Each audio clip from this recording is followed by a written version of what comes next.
दिनेश शर्मा कुछ कह रहे हैं, चाहिए आपको सुनवाते हैं। और न ही उत्तर प्रदेश को किसी की सहायता की आवश्यकता आ पड़ी है, क्योंकि हमारे मुख्यमंत्री योगी आदित्यनाथ जी ने पहले से ही एक वृहद पैमाने पर व्यवस्था उत्तर प्रदेश में करके रखी थी, जिसके कारण उन्होंने सबसे पहले अपने प्रवासी श्रमिकों को उत्तर प्रदेश की सीमा में लाना, उनके यथास्थान को पहुंचाना, उन्हें सैनिटाइज करना और उनका स्कैनिंग करके उनको स्क्रीनिंग करके, उनका मेडिकल चेकअप करके, उनको भोजन उपलब्ध करा के, राशन की किट उपलब्ध करा के, उनके यथास्थान में यदि मेडिकल चेकअप में कुछ अन्यथा पाया जाता है तो उनको क्वारंटीन कराना या उनका उपचार करने की व्यवस्था करना, ये सारा चीज़ हमारी उत्तर प्रदेश सरकार बेहतर तरीके से कर रही थी, जिसकी प्रशंसा सर्वत्र सभी जगह पर हो रही थी। और आज भी पूरे भारतवर्ष में सबसे ज़्यादा अगर श्रमिक कहीं पर लाने का काम किया गया तो उत्तर प्रदेश सरकार के द्वारा किया गया। लेकिन कांग्रेस महामारी के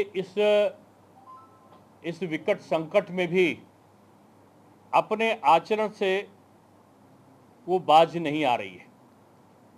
मिथ्या वर्णन करना, झूठे दावे करना, लोगों को गुमराह करना, प्रवासी श्रमिकों की भावनाओं से खेलना, उत्तर प्रदेश सरकार को अनर्गल प्रलाप करके दुष्प्रचारित करने का षड्यंत्र रचना, ये केवल कांग्रेस के बड़े नेताओं का और विपक्ष के कुछ बड़े नेताओं का काम रह गया है।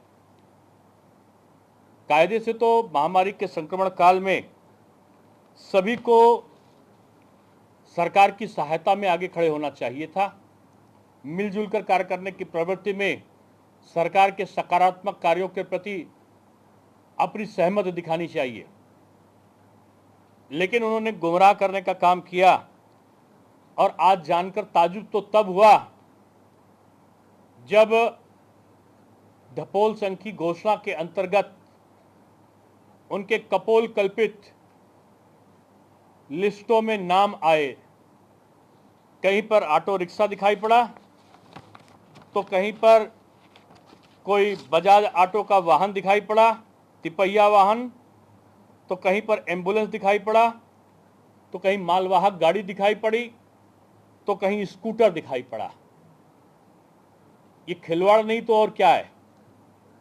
आप इन सूची से आप स्कूटर से सबको लेकर आएंगे क्या? ई रिक्शा से आप लेकर आएंगे क्या? आप एम्बुलेंस से सारे लोगों को भरकर लेके चले आएंगे क्या? इस प्रकार का दुर्भावनापूर्ण और धोखाधड़ी का काम जानबूझकर उत्तर प्रदेश सरकार को भ्रम में डालने का षड्यंत्र, ये कांग्रेस को शोभा नहीं देता। और समय समय पर ट्विटर पे हास्यास्पद टिप्पणी करने वाले लोग मैदानी हकीकत से वाकिफ नहीं है।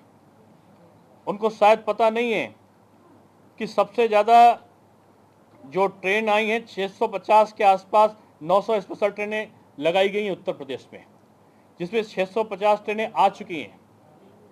10 लाख के आसपास लोग ट्रेन के माध्यम से आ चुके हैं।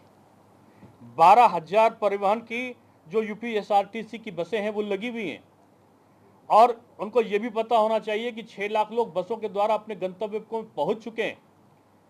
इन सारे चीज़ों के अलावा अपनी सुविधा को देखते हुए, हमारे प्रवासी श्रमिकों की सुविधा को देखते हुए प्रत्येक जिले में विभिन्न प्रकार से, चाहे वो निजी बसें हों, सरकारी बसें हों या स्कूल के बसों को अधिकृत किया गया हो, 200 बसें प्रत्येक जिले में बॉर्डर पर जिलाधिकारियों को के उनके सुपुर्दगी में रखी गई कि आवश्यकता पड़ने पर उनका उपयोग हो।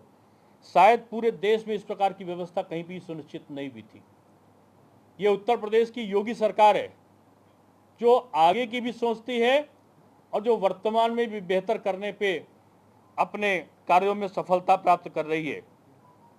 कांग्रेस का काम है व्यवधान डालना, कांग्रेस का काम है गुमराह करना, लोगों की भावना को भड़काना, ये आपराधिक कृत्य है और कांग्रेस ऐसा करके ये उत्तर प्रदेश में आने वाले प्रवासी श्रमिकों के साथ ही नहीं, ये पूरे भारतवर्ष की जनता के साथ में धोखाधड़ी कर रही है।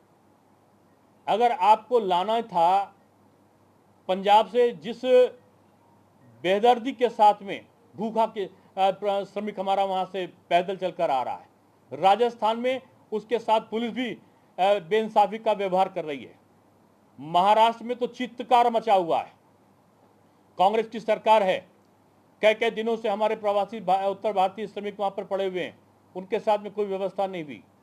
कहां चली गई आपकी बसें, कहां चला गया आपका सिंपैथी का भाव, कहां चले गई वो आपकी आवश्यकताएं, वो कि जो आप भोजन तक नहीं दे सकते, आप उनको भोजन के किट भी नहीं दे सकते, आप उनका मेडिकल का परीक्षण भी नहीं करा सकते, और उत्तर प्रदेश सरकार जो सारे काम करा रही है उसको आप चुनौती देते हैं। उत्तर प्रदेश सरकार को आप कटघरे में खड़ा करने का षड्यंत्र करते हैं। मैं समझता हूं कि ये कांग्रेस का पुराना आलाप है। अगर आप देखो तो आज इतने सारे श्रमिक उत्तर प्रदेश के बाहर क्यों हैं, बिहार के इतने श्रमिक बाहर क्यों हैं? 60 सालों तक कांग्रेस ने शासन किया है उत्तर प्रदेश में, भारतवर्ष में, और उन्होंने केवल बेरोजगारी दी है। बेरोजगारी के कारण आज जिस प्रकार से योगी सरकार में इन श्रमिकों को लाने के बाद में केवल इनकी स्क्रीनिंग नहीं कर रहे हैं, हम इनकी स्केलिंग भी कर रहे हैं कि किस प्रकार से जो श्रमिक आए हैं उन श्रमिकों को हम रोजगार मुहैया करा सकें। उनके बाद में यहाँ पर रहने के बाद में उनका जब क्वारंटाइन का काल पूरा हो जाए तो हम कैसे उनको रोजगार में लगा सकें, इसकी स्केलिंग भी हम करा रहे हैं। ये सारी चीजें विपक्ष को देखना, विपक्ष के लिए संभव नहीं बना।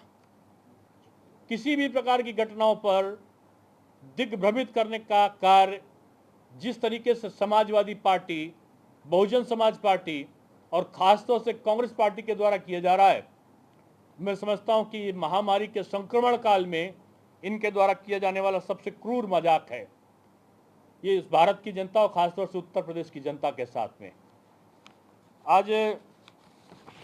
आज उन्होंने जिस प्रकार से घोषणा करी थी कि 1000 बसें आएंगी, अगर आप देखें तो लिस्ट में तो अभी तमाम चीज़ें भी हमारे आना बाकी है।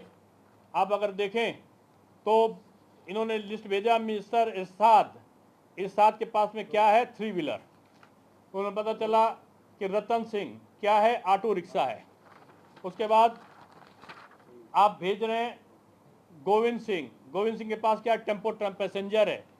अगर दिखाएं सैकड़ों की तादाद में इस प्रकार की चीजें भेजी हैं। आप देखो भेजा है पुष्पेंद्र, और इनके पास ऑटो रिक्शा है। इस तरीके से ना जाने कितने लोगों को भेजकर इस एक प्रकार का चिट्ठी को उन्होंने समझा था इसकी स्क्रूटनी नहीं होगी, लेकिन उत्तर प्रदेश सरकार पूरी सावधानी बरत रही है एक सुरक्षित यात्रा के लिए। और उस सुरक्षित यात्रा के लिए सावधानी बरतने के लिए जिस प्रकार से हम लोगों ने इंतजामात किए हैं कि कोई भी बगैर परमिट की गाड़ी ना आवे। इनकी गाड़ियों में तो एक गाड़ी 2-2 जगह, कुछ गाड़ियां तो 2-2 जगह रजिस्टर्ड पाई गई। तमाम गाड़ियां ब्लैक लिस्टेड हैं। आप क्या करना चाहते हैं उत्तर प्रदेश में? अब उत्तर प्रदेश को क्या ये दिखाना चाहते हैं कि उत्तर प्रदेश में इस प्रकार की फर्जी सूची के आधार पर हम दिग्भ्रमित करके आप कौन सी सिंपैथी लेना चाहते हो? ये संक्रमण काल है, ये संक्रमण काल सिंपैथी का काल नहीं है। इसमें राजनीति का कोई स्थान नहीं है। उत्तर प्रदेश सरकार सक्षम है। उत्तर प्रदेश सरकार पूरी तरीके से, जैसा मैंने बताया कि 900 के आसपास ट्रेनें हमारे वहाँ पे आ रही हैं, 650 ट्रेनें आ चुकी हैं। हमारी जो बसें हैं 12,000 परिवहन की बसें लगाई गई हैं जो यूपी एसआरटीसी की, और उसके अलावा 12,000 बसों के अलावा हर जिलाधिकारी अगर 75 आप जिले मान लें तो 75 के हिसाब से आप देख रहे हैं तो 15,000 बसें तो हमारी जिलाधिकारियों के सुपुर्द हैं। इतनी सारी व्यवस्था व्यापक पैमाने पे आज से नहीं, हम जब से मार्च से हमारा लॉकडाउन मार्च में लागू हुआ है तब से इन प्रकार की व्यवस्थाओं को हम कर रहे हैं। हमने अग्रणी भूमिका अदा की है।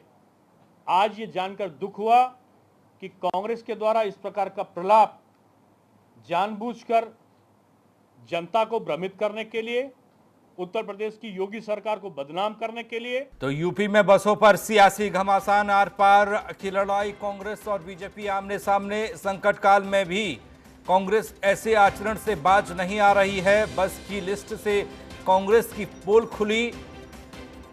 डॉक्टर दिनेश शर्मा को आप सुन रहे थे। लिस्ट में ऑटो, बाइक, एम्बुलेंस के नंबर मिले हैं। क्या ई रिक्शा से प्रवासी श्रमिकों को लेकर आएंगे? मजदूरों को लेकर बीजेपी कांग्रेस पर हमलावर। श्रमिकों की भावनाओं से खेल रही कांग्रेस।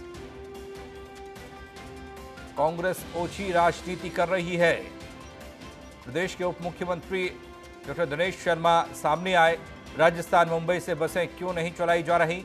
यूपी सरकार को कटघरे में खड़ा करने का षड्यंत्र।